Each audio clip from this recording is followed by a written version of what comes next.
사도행전 13장 1절에서 3절까지입니다. 다 같이 한 목소리로 합독해서 읽도록 하겠습니다.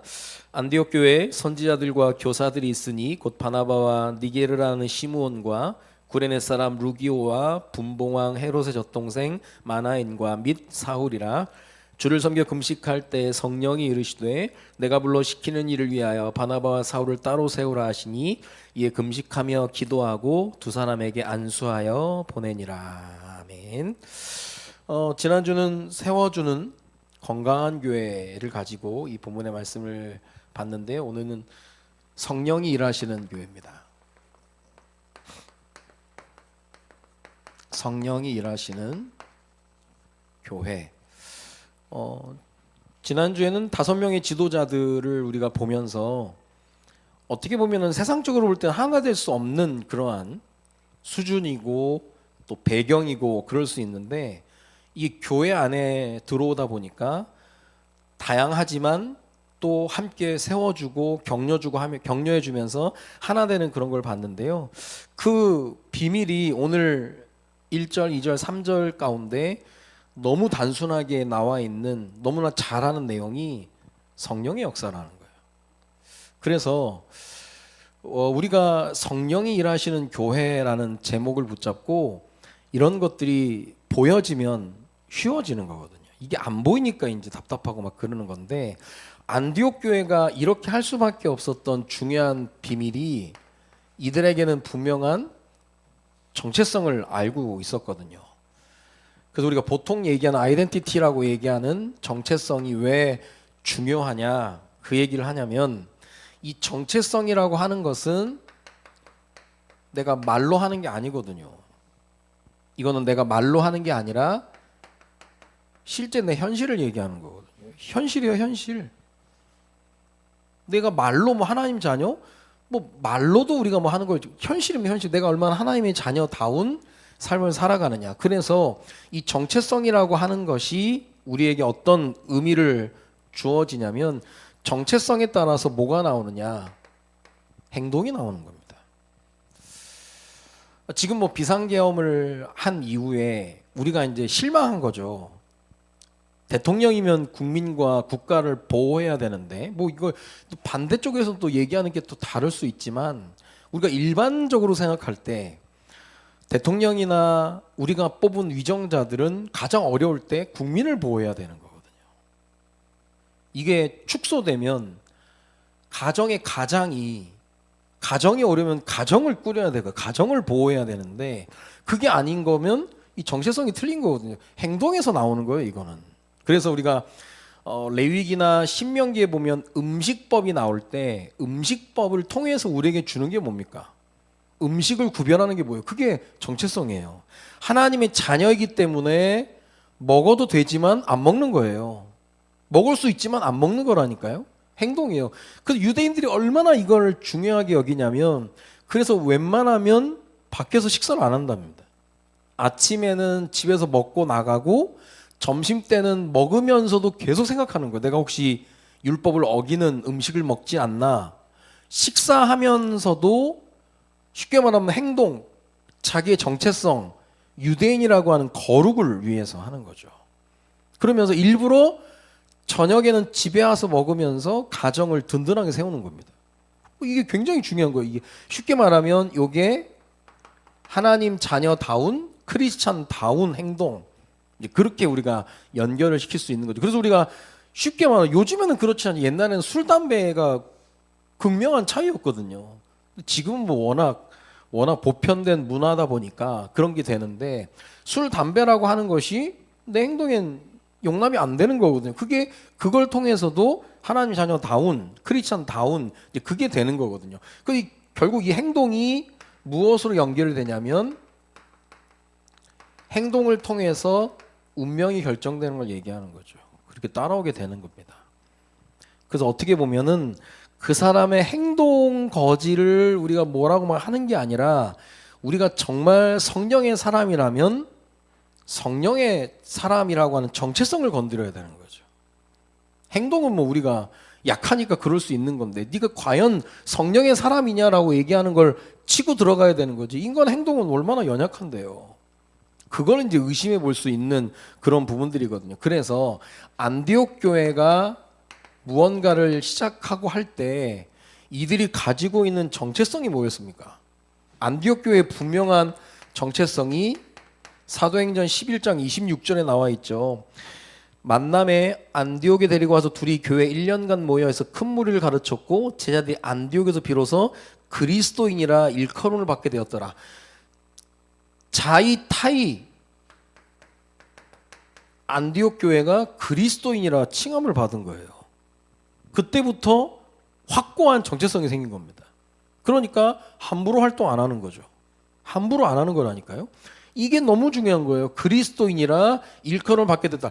이렇게 불러달라. 나 오늘부터 그리스도인이니까 그렇게 불러줘 그런 게 아니라 안디옥 교회에서부터 사람들이 이렇게 불렀다는 거예요. 이건 굉장한 거예요. 사람들이 이렇게 불렀다는 건. 그래서 이게 어떻게 보면은 우리의 신약과 구약을 관통하는 전체적인 의미일 수 있는 겁니다. 그리스도인, 그리스도의 향기가 나는 자들, 예수의 사람, 뭐 조금 안 좋은 말에서 예수쟁이 그거거든요. 이게 똑같은 거예요. 신구약을 관통한다라고 한다면 아브라함에게 말씀하셨던 창세기 12장 3절의 얘기, 너를 축복하는 자에게 내가 복을 내려 너를 저주하는 자에게 내가 저주하리니 땅의 모든 족속이 너로 말미암아 복을 얻을 것이니라 하신지라. 이게 바로 이미 복의 근원이라고 하는 흐르게 하는 일이에요. 흐르게 하는 일. 끼리끼리가 아니라 흐르게 하는 거예요. 모든 사람이 알도록, 모든 사람이 깨닫도록 복의 근원인 거예요. 그리스도인이라 일컬만 이미 오픈됐다는 거예요. 그 시대에 안디옥 교회 멤버들이. 똑같습니다. 복의 근원 이렇게 되는 거죠. 그러면서 조금 더 나아가서 시내산 언약에 주셨던 중요한 정체성이 있죠. 출애굽기 19장 5절 6절의 그 내용이 매번 얘기하는 내 소유가 될 것이며 제사장 나라 거룩한 백성. 그게 그겁니다. 이게 신약의 그리스도인과 복의 근원과 제사장 나라 같은 맥락인 거예요. 이걸 정리한 사람이 베드로죠. 그래서 베드로가 얘기한 베드로전서 2장 9절이 그리스도인, 복의 근원, 제사장 나라, 왕 같은 제사장, 뭐 택하신 족속, 거룩한 나라 다 들어가 있는 겁니다. 우리의 정체성이 그 정도로 중요한 거예요. 그래서 계속 이걸 흘려보내는 거죠. 그래서 이걸 예수님의 말씀에 사도행전 1장 8절에 증인이라는 그 증인. 본자, 가진 자, 행하는 자, 그 증인이거든요. 그럼 우리의 삶이 물론 윤리적인 부분에 대해서는 당연히 우리가 점검을 해야 되지만 이겁니다. 증인의 삶. 교회가 세워져 있으면 교회가 얼마나 성령의 역사를 나타내느냐, 개인이라면 얼마나 성령의 동행하심이 드러나느냐, 그 그리스도인, 복의 근원, 제사장 나라, 왕 같은 제사장 같은 다 범주예요. 그러고 보면 안디옥 교회가 하나님께 쓰임 받을 수밖에 없는 게 예루살렘 교회와 다르게 끊임없이 이걸 흐르게 했다는 거예요. 우리 그 최석빈 집사님하고 우승현 집사님이 지금 쇼츠를 올려가지고 하는 거 보면 우리가 뭐 다른 목적이 아니고 흐르게 하는 거, 흐르게. 근데 우리가 그 키워드에 따라서 이 검색이 되고 하는 거 보면은 이게 굉장히 중요한 그거거든요. 그냥 우리끼리 믿는 사람들끼리만 보는 게 아니라 불신자에게도 흐르게 하는 부분들. 그리고 처음에 올렸던 거랑 뭐 화질이란 거, 우리 애들이 우리 삼형제가 제일 좋아하더라고. 아빠 등장했다면서. 쇼츠에서도 이제 아빠를 본다면서. 이게요, 진짜 제가 생각하는 게 사람이 많다고 되는 게 아닙니다.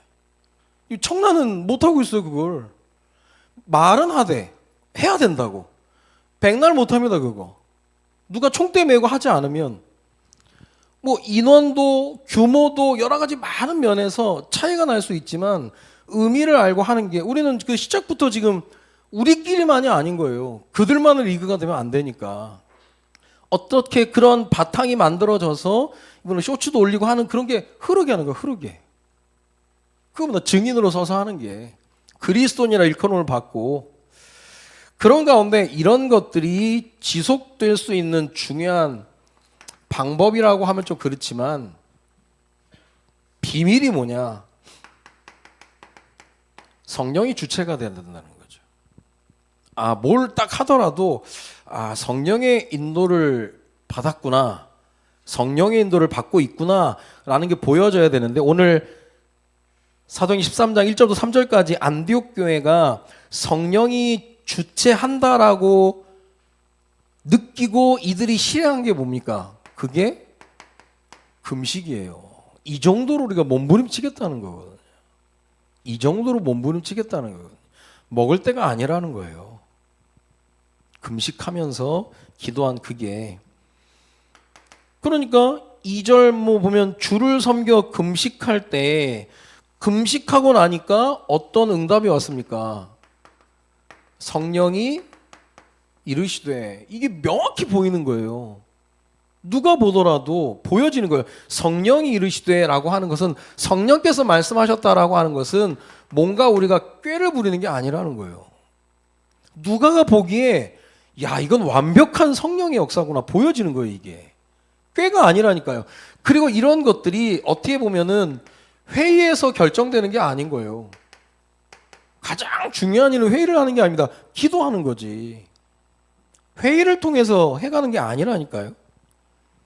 그래서 오늘 주를 섬겨 금식할 때 성령이 이르시되 내가 불러 시키는 이유야. 지난주에 바나바 사울을 따로 세우라 하시니, 그래서 우리가 진짜 기도하면 하나님의 명령이 나오는데 이게요 거부할 수 없을 정도로 명확하게 나오는 겁니다.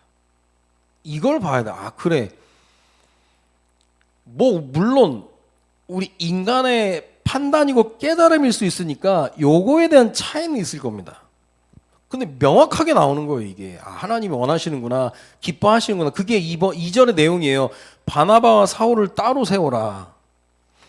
근데 성령의 명령하심에 따라서 명확하게 나왔는데 어떻게 보면 안디옥 교회가 당황스러운 거죠. 바나바와 사울을 따로 세우라니까 이를 따로 분리하라는 거예요. 지금 안디옥 교회의 대표적인 지도자가 바나바와 사울인데 따로 세우라는 거예요. 우리가 이럴 수 있다니까요. 하나님 분명히 명확한 걸 주셨는데 당황스러운 이유가 이들이 안디옥 교회 대표라고 하면 대표 지도자거든요. 나는 파송하라는 거예요. 그러면 이 교회가 이 사람들의 겁니까? 하나님 겁니까? 하나님 거거든요. 하나님 이렇게 하시겠다고 명확하게 명령하셨으면 그냥 하는 거예요. 어떻게 보면. 그래서 이런 거를 통해서 안디옥 교회가 성령의 인도를 받는구나. 자, 분명히 성령 금식하면서 성령이 이르시되 따로 세우라 하셨는데 당황스러운 명령이 나오니까 3절에 보니까 이들이 또 금식합니다. 다시 한번 성령의 인도를 받고 또 금식하며 기도하는 거예요.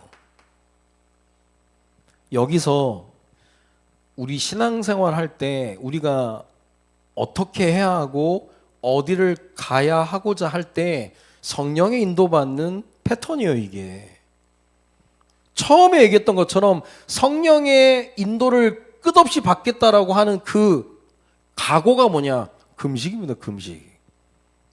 다 비워놓고 하나님이 주시는 것만 받겠다라고 하는 게 그건 거예요. 그러다 보면 또 금식하고 기도하고, 그 말은 또 금식하고 나니까 뭐가 없어집니까? 바나바와 사울 없으면 안 되는데 라고 생각하는 그 두려움이 없어져 버리는 거예요. 그래서 금식하면서 하나님께 가까이 가면서 두려움이 사라지면서 뭐가 오는 겁니까? 확신이 오는 거예요. 확신. 그러니까 이 둘을 안수하고 보냈다. 그렇게 되는 겁니다. 그러니까 3절밖에 안 되는 그런 내용에 야, 안디옥 교회가 얼마나 성령의 인도에 민감했는지가 보여지는 거예요. 그러면 우리 개인의 인생뿐만 아니라 우리 교회의 흐름 가운데 우리가 여러 가지 일들을 기도하고 있는 가운데 볼 수 있는 거예요. 우리가 가끔 하나님 어떻게 해야 됩니까? 라고 A, B 놓고 기도하고 내가 원하는 건 A인데 하나님 B 얘기하면 못 들었다 그러잖아. 기도 다시 해야 되겠다면서. 그렇게 명확한 게 왔는데도 그러면 성령의 인도 위에 자신이 있는 거거든요. 그러니까 껴맞추기 하려고 하는 걸 자꾸. 그러니까 뭐 목사님 만나서 뭐 전사님들 만나서 상담하러 올 때도 자기가 원하는 답을 가지고 온다니까요. 그걸 얘기해 주면 목사님도 그랬다면서 전사님도 그랬다면서 장단 맞춰주기를 원하는 거예요. 근데 그게 안 되면 그때부터 시험 드는 것도. 그러니까 신앙생활 하는 데 있어서 자기의 뜻, 자기의 고집, 자기의 계획을 내려놓지 않고는 절대 성령님도 못 받는 겁니다. 그러니까 안디옥 교회가 성령이 주체하는 것을 우리가 보길 원합니다라고 하는 그 각오가 뭐냐? 그게 금식이라는 거예요. 무조건 금식한다고 해서 뭐 하나님이 그러는 게 아니라 그 마음가짐이죠. 내 것을 다 비우겠다. 비울 때 하나님이 채워주니까. 그러니까 지금 먹을 때가 아니라고 생각하면서 이게 그냥 3절에 나와 있는 내용들이지만 주를 섬겨 금식할 때 이에 금식하며 기도하고 그냥 교회에서 진행되는 여러 가지 일들을 허투루 안 했다는 거예요. 그래서 우리가 중요한 뭐 연말 연시나 그럴 때 우리가 예전에 우리가 교회 신앙생활 할 때 금식을 했던 이유가 여기에 있는 거거든요. 중요하니까. 연말이 되고 연초가 되고 또 새롭게 시작해야 될 그런 부분들이니까 그렇게 하는 거예요. 그래서 성령이 일하시는 교회 이게 보여졌다는 거예요. 누가 봐도 보여졌다는 거예요. 누가가 볼 때 야, 안디옥 교회를 하나님이 예루살렘 교회와 다르게 쓰실 수밖에 없구나라고 결론을 내리고 지금 보는 거거든요. 그렇다면 우리의 개인의 신앙으로 우리가 축소를 해본다면 뭐 늘 얘기하는 신앙의 바탕이죠. 신앙의 바탕 가운데 신앙의 바탕이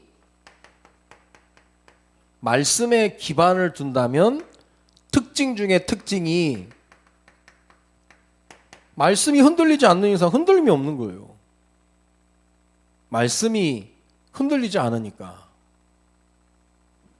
그러니까 우리가 찬송가도 보면 온 천지 창조하던 그 말씀 힘 있어 그러거든요. 말씀이 힘이 있다는 거예요. 근데 그 말씀에 힘 있다라고 얘기할 때 변치 않는 말씀이라고 하잖아요. 그러니까 말씀에 기반을 두면 흔들리지가 않는 거예요. 그런데 신앙생활이 감정에 기반을 둔다면 이건 뭐 누가 생각해도 기복이 너무 큰 거죠. 막 들쑥날쑥한 거죠. 감정이. 하루에도 뭐 수십 번씩 뭐 그렇게 되니까. 계속 그러니까. 이건 좀 피곤한 거죠. 피곤한 거. 예전에 얘기했잖아요. 불신 남편이 아내가 권사님인데 아내가 새벽 예배만 안 나갔다 오면 뭐 집안에서 난리래요. 난리. 남편 새벽 예배를 가라고.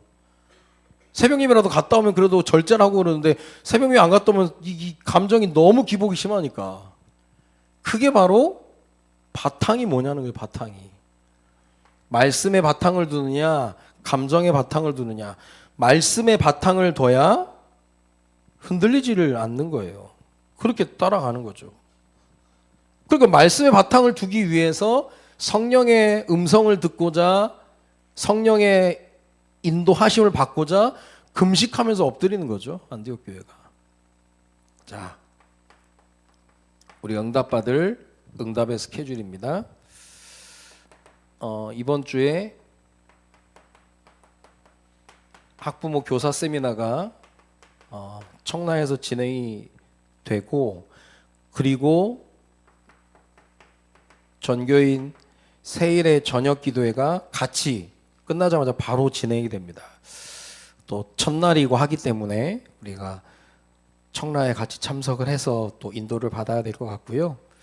그리고 12월 24일과 25일은 전야제 때 새생명 초청 전도 축제가 있고 25일은 또 성탄 감사. 24일은 우리가 청라에서 같이 하지만 25일은 송도에서 또 우리가 예배를 성탄 감사 예배를 같이 드립니다. 그렇게 아시고 그 다음에 가을과 겨울 성경학교 12월 28일 우리 태영아 유아 유치부 우리 귀한 자녀들이 모여서 2024년 마지막 토요일에 또 하나님 말씀을 나누려고 하는 겁니다. 그래서 준비하는 분들 또 참여하는 모든 자녀들에게 하나님의 은혜가 임할 수 있도록 우리가 함께 기도하면서 봐야 되는 거예요. 그래서 이런 응답의 스케일들을 우리가 자꾸 이야기하는 이유는 그 성령인도 받으라는 거예요. 성령인도. 안디옥 교회가 어느 정도 성령의 인도를 받기를 위해서 애썼냐? 금식했다니까요. 그래서 결국은 이렇게 하니까 하나님하고 가까워지는 거예요, 사실. 자, 만약에 명령을 받았는데 명확한 걸 받았는데 우리가 원치 않는 계획이 들려졌다면 거부하든지 그랬을 거 아니에요. 그러니까 더 하나님께 가까이 간 거예요. 또 금식하면서 기도하고 했더니 하나님의 성령이 이들에게 이 하나님이 명령하신 것들을 실천할 수 있는 힘을 주시는 거예요. 힘을. 안수하고 보낼 수 있을 정도로. 그러면 이들이 막 억지로 막 그렇게 해서 기쁨으로 한 거죠. 기쁨으로. 예루살렘 교회 지난주에 얘기했던 1인 체제의 그런 교회가 아닌 여러 지도자들이 생기는 가운데 어떻게 보면 이런 것들을 통해서 또 다른 지도자들이 계속 나오는 거예요. 이것도 계속 흐름의 그 역사 속에서 계속 일꾼들이 배출이 되고 있다는 거거든요. 이거는 살아있는 거죠. 어떻게 보면은 안디옥 교회. 그래서 우리 교회뿐만 아니라 우리 개인이 성령이 일하시는 개인, 성령이 일하시는 교회. 그래서 우리가 기도하는 겁니다. 우리 금요기도회 때 우리가 모여서 찬양하고 기도하는 이유가 성령인도 받기 위해서 하는 겁니다. 하나님의 완벽한 성령인도 받는. 그래서 우리의 오늘도 정체성이 하나님이 나와 함께 하시기 때문에 그분이 내 삶 속에 개입하셔서 내게 일러주시기를 원하는 게 엎드려 기도하는 거거든요. 오늘 남은 시간에도 함께 찬양하고 기도하다가 성령의 세밀한 인도를 받는 우리 개인 또 우리 성도 316교회가 되기를 주님의 이름으로 축원드립니다. 기도합니다. 살아계신 하나님, 안디옥 교회가 주를 섬겨 금식할 때 성령의 인도하심을 받았던 것처럼 우리 개인이 또한 우리 교회가 하나님의 세밀한 인도를 받기 위해서 엎드려 또 기도하고 금식하며 기도하고 날마다 하나님의 뜻을 구하는 우리 모두가 될 수 있도록 주님이 인도하여 주옵소서. 하나님의 명확한 명령이 때로는 우리를 당황시킬 때도 있고 우리가 받아들일 수 없는 일들도 있을 수 있지만 그래서 또 엎드릴 때 하나님께서 명령하신 것들을 감당할 수 있는 힘을 허락해 주신다고 오늘 말씀을 통해서 봤사오니 끊임없이 기도하며 하나님의 뜻과 하나님의 계획을 이루어가는 우리 개인과 우리 교회가 될 수 있도록 주님이 인도하여 주옵소서. 연말연시 중요한 응답의 스케줄들이 있습니다. 이 응답의 스케줄에 구경꾼이 아닌 주역이 되고 주인공이 되어서 하나님의 뜻을 이루는 축복의 삶을 사는 우리 모두가 될 수 있도록 주님이 인도하여 주옵소서. 남은 시간 함께 찬양하고 기도하다가 더 큰 하나님의 은혜와 응답 속으로 들어가는 귀중한 시간 될 수 있도록 주님이 인도하여 주옵소서. 감사를 드리며 예수 그리스도의 이름으로 기도드립니다. 아멘.